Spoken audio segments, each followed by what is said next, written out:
Good morning, and thank you for joining us. My name is Marcia Thompson. I'm the Special Assistant for President Mitchell Davis of the National Organization of Black Law Enforcement Executives, better known as NOBLE. NOBLE represents law enforcement leaders from across the country committed to justice, equity, and excellence in policing. We are here today to discuss the recent developments involving Seattle Police Chief Sean Barnes, a respected law enforcement executive and former member of NOBLE's National Board of Directors. Our purpose is not to speculate or assign blame, but to encourage transparency, fairness, and constructive dialogue regarding decisions that impact public trust in law enforcement leadership. The circumstances surrounding Chief Barnes' departure have raised important questions about leadership accountability, transparency in decision-making, and the standards by which public servants are evaluated. NOBLE believes these conversations should occur openly and fairly, with a commitment to facts rather than speculation. We support processes that strengthen public confidence while ensuring leaders receive fair consideration and due process. Joining me today are President Chief Mitchell Davis and immediate past President Chief Reneé Hall, who bring decades of experience in executive leadership, community engagement, and police accountability. Thank you all for joining me here today and for sharing your perspectives. I'm going to start with one question and then proceed. My first question for you both is, why has NOBLE decided to publicly address the situation involving Chief Sean Barnes? Chief Davis? Yes, ma'am. Thank you, first of all. The reason that Noble has decided to publicly address the situation with Chief Sean Barnes is that it's far too common. And for those that are not in our realm of work as being leaders in law enforcement, you don't realize how often these things actually happen. Uh, there are many, many, many chiefs on a regular basis that are dismissed for reasons other than they've done something wrong. And it's done oftentimes under the cloak of darkness, and it's just far too common. And we want to make sure that we shine a light on what is going on specifically with Chief Barnes' situation and what happens far too frequently in our profession. And I would add that oftentimes it is Black chiefs who experience this.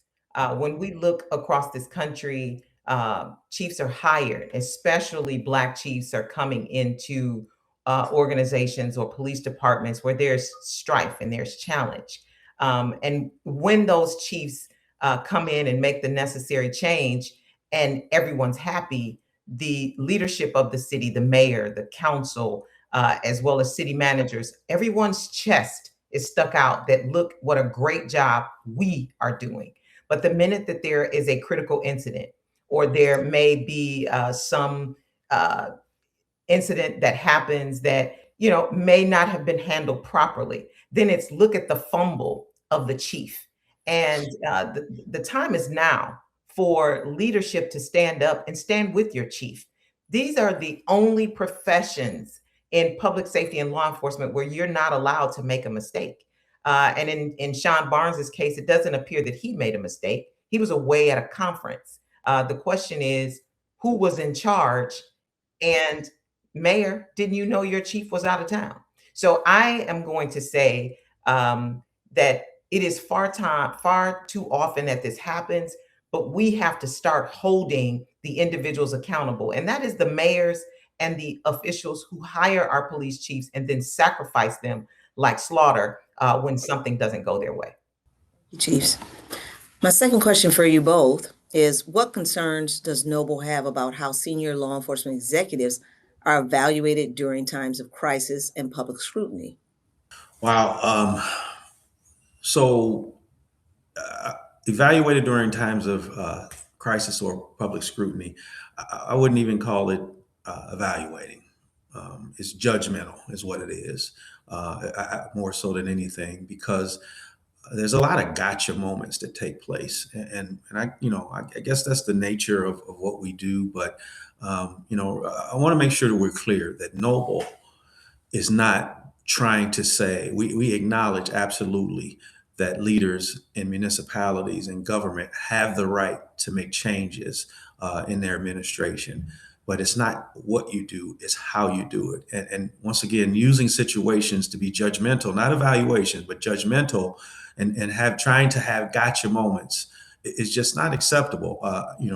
From what I've heard, and that's why we're asking for transparency and for information to be disseminated. From what I've heard, there's been nothing wrong with Chief Barnes's performances.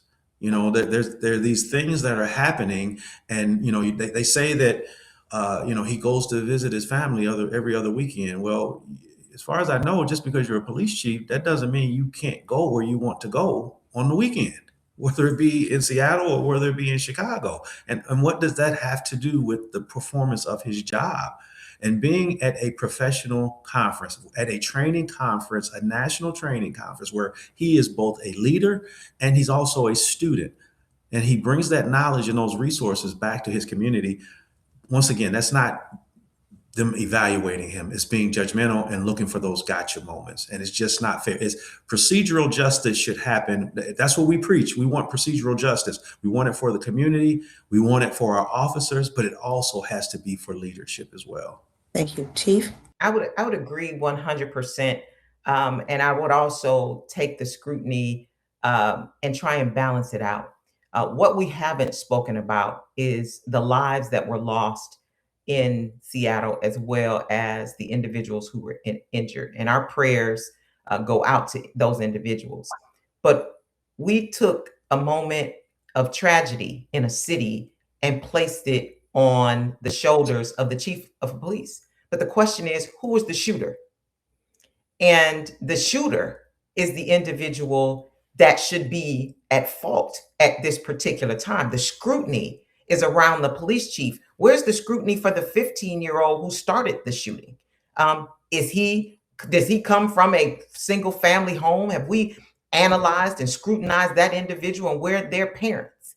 And this individual created a situation, according to the media, where it caused other individuals to be shooting at a taste fest in the city of Seattle. And the scrutiny is not around the shooter, the shooting, and the incident that happens.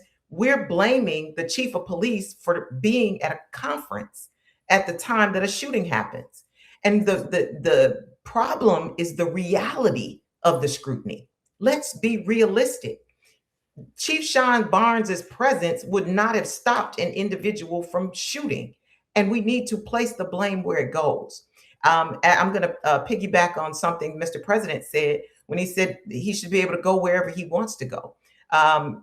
The chief of police is hired because of their knowledge, their wisdom, their experience. And Sean Barnes is one of the most sought after police chiefs in this country.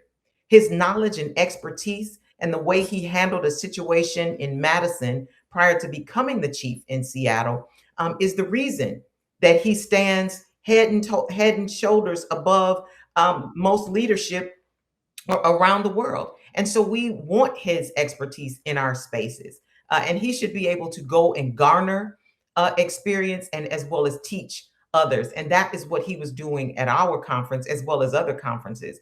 And traveling back and forth home, we all know that when you're a police chief, the average tenure of a chief is 2 to 4 years. Most families are not uprooted from their homes and children from their schools for a police chief's job that may or may not last longer than 5 years. And so I think that the scrutiny has to be realistic and it has to fit the situation.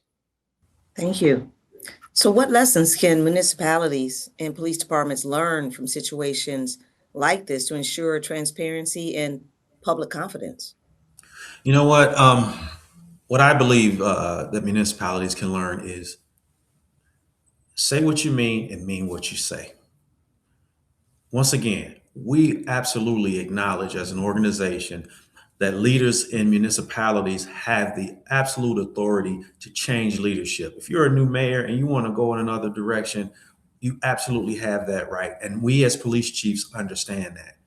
But if you're going to do it, just say it.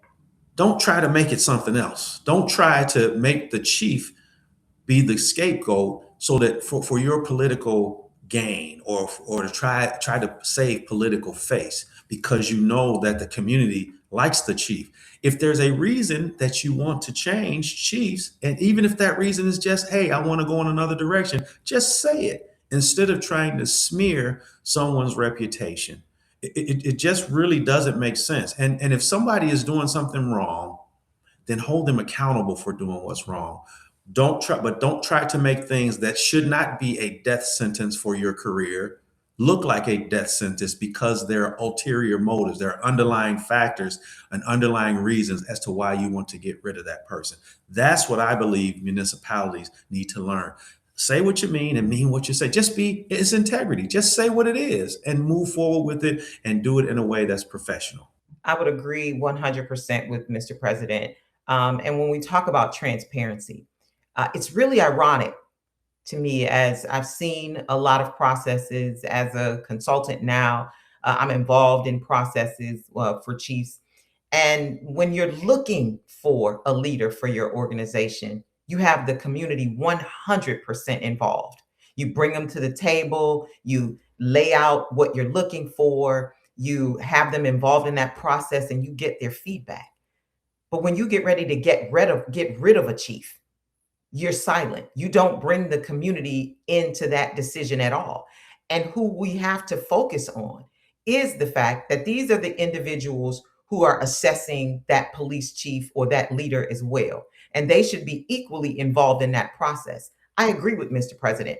If the mayor or the city manager says, I want to go in a different direction, absolutely go in a different direction, but bring that community in and let them know as well that you're going in a different direction, because the community has built relationships. There's trust being built in these communities. And that is what we're focusing on. So when you've built the trust, when the community has the relationships and they're relying on this particular individual, to have that individual one day just plucked up out of their community and say, we're going in a different direction with no warning, with no conversation, does another set of damage. Because whether we believe it or not, law enforcement and public safety is not in a space where we can just say, hey, we're doing great things. We have to show and prove. There is still room for building trust and building relationship, and transparency and accountability is a major function in that. So if you're going to be transparent in the beginning when picking a chief, be transparent when you're getting ready to get rid of a chief, because the community deserves answers as well. So how does this situation highlight the importance of due process and fairness for law enforcement leaders while maintaining accountability to the communities they serve? You started talking about that, Chief Hall. President Davis, would you like to address that question? Well, once again, as Madam Immediate Past President already talked about, it's getting the community involved, but also making sure that due process should not be a selective term. Due process is for everyone. And we as police chiefs, and I, during my inaugural speech the other night, I made mention that we as an organization are going to be intentional on coming up with resources to help chiefs that are exactly in this. I just didn't think it would be so quick that we would need to use something like this, because our community has advocates for it. Our officers and our supervisors, they have unions, they have people that advocate for them. But we as chiefs and as command level folks, oftentimes when things like this happen, we have nobody out there for us. Fortunately, Chief Barnes has community that in Seattle that they're standing up for him, Noble standing up for him. But this need not be a unique situation, the backing that he's getting. It needs to be more expansive. And we need people that are going to back us up. The due process, once again, should not be a selective process. I get it. We're at will employees oftentimes, and we serve at the pleasure or the will of the mayor or the manager or whatever we are, or wherever they are, wherever we work. But at some point in time, even if the due process is, I've decided as a leader that I'm going in another direction. That's it. Instead of trying to smear someone's reputation or bring up things that may be true, but are totally irrelevant to their job performance. that are totally irrelevant. Those are the things that you talk. If you want to talk about why you're getting rid of somebody as part of that due process, explain what they've done wrong, as what's detrimental as them as a leader. What have they done performance wise? That is what the due process should be. And once again, if it as a leader, you decide I'm going in another direction, please do so without trying to smear someone's reputation. I would just I would just echo, Mr. President, and remind the leaders of these cities that you have to replace these chiefs once you've treated them with reckless regard, for trust and reputation. And so we want to make sure that they understand how that impacts trying to get another chief in that seat. Because the truth of the matter is, who wants to go in and work in a situation where you've embarrassed your last chief and you've talked to them, and brought up things that are antithetical to what even they're responsible for? I just want to, before we close, acknowledge the great work that Sean Barnes has done in Seattle. He has reduced crime. He has built community trust. He has also built the trust of the officers within the rank and file. The unions absolutely respect him and love him. And he went the entire month of June with no homicides. And those are the measures that should have been assessed when you're looking at whether or not to terminate a chief. And if Mr. President has said it over and over again, if you want to go in a different direction for whatever the reason, you have that right. But at least acknowledge the work that has been done, and you want to go in a different direction. If we want due process in this country, if we want due process for individuals, we have to include our police and public safety leadership in that. They don't deserve anything less. President Davis, is there anything you'd like for us to do as a community? Is there any call to action from Noble? Yes, ma'am. Noble calls on community leaders, elected officials, law enforcement professionals, and the public to engage in thoughtful, fact-based discussions about leadership, accountability, and public trust.